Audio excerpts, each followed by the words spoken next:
Welcome to the Horrifier. हर रोज horror का डोज। प्रकाश और प्रीति ने अपना हनीमून बाली में प्लान किया। उन्हें बड़ा शानदार ट्री हाउस मिला था। एक बड़े से पेड़ के ऊपर एक शानदार सा कमरा, और वहां का व्यू उससे भी शानदार था। ठीक सामने समंदर साफ साफ नजर आ रहा था। दोनों अपना रूम देखकर बहुत खुश हुए। दोनों ने करीब 1 बजे होटल में चेक इन किया और फिर वो बीच में घूमने चले गए। रात को डिनर करके दोनों वापस अपने कमरे पे लौटे। कमरे में चारों तरफ कैंडल जल रही थी। बड़ा रोमांटिक एनवायरनमेंट बना हुआ था। दोनों काफी देर तक रोमांटिक बातें करते रहे। तभी उन्हें अपनी खिड़की के बाहर से एक अजीब सी आवाज आई।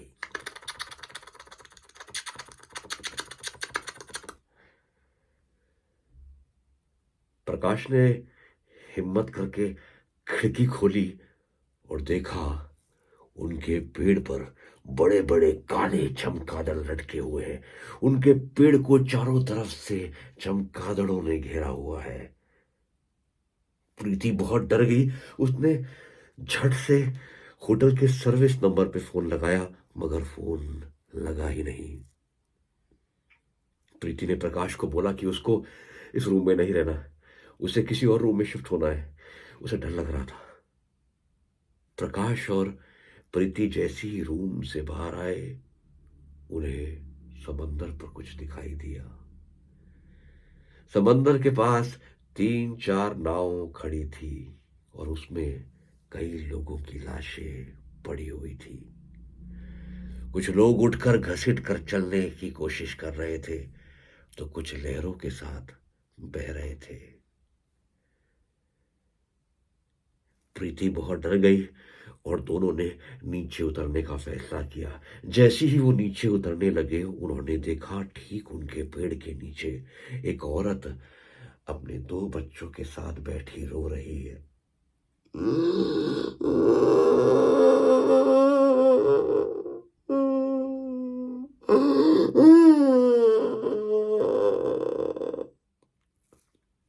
उस औरत का चेहरा नीला पड़ा था, मानो ना जाने कब से वो मरी पड़ी थी।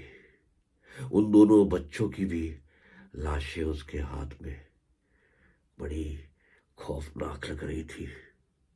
दोनों ने वापस अपने रूम में जाने का फैसला किया। दोनों एक दूसरे का हाथ पकड़कर बस सुबह होने का इंतजार कर रहे थे, क्योंकि उस औरत की चीख उनको परेशान कर रही थी, उनको डरा रही थी। वो ठीक उनके पेड़ के नीचे बैठी रो रही थी।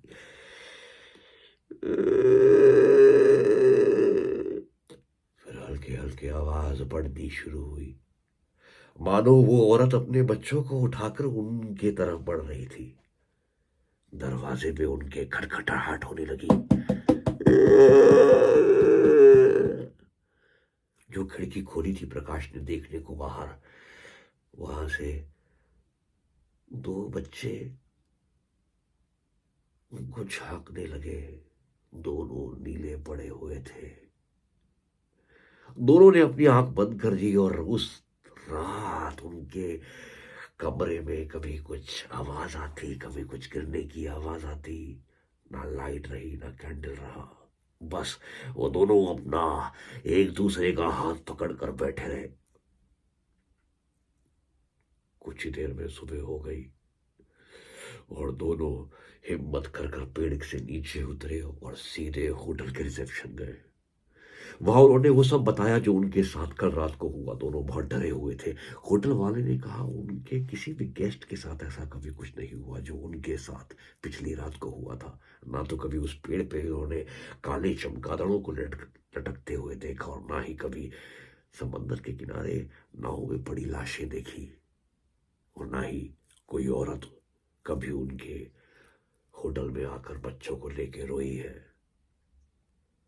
रिसेप्शनिस्ट की बात प्रकाश को हजम नहीं हुई। उसने झट से अपना फोन निकाला और गूगल किया, और फिर उसे एक सच्चाई की बात पता चला कि आज से 7 साल पहले यहां पर एक मछुआरों का गांव हुआ करता था। फिर एक दिन रात को सुनामी आई और पूरा का पूरा गांव उसमें डूबकर मर गया। उसमें कई आदमी थे, कई औरतें और कई बच्चे थे। उन्हीं मछुआरों की जमीन पर यह होटल बना हुआ था। बस फिर क्या था, प्रकाश और प्रीति ने उसी वक्त फैसला किया कि वो जल्दी से वो होटल छोड़कर किसी और होटल चले जाएंगे। उन्होंने दूसरे होटल की बुकिंग कराई और निकल पड़े। मगर दूसरे होटल में भी उनके कानों में उस औरत की चीख गूंज रही थी।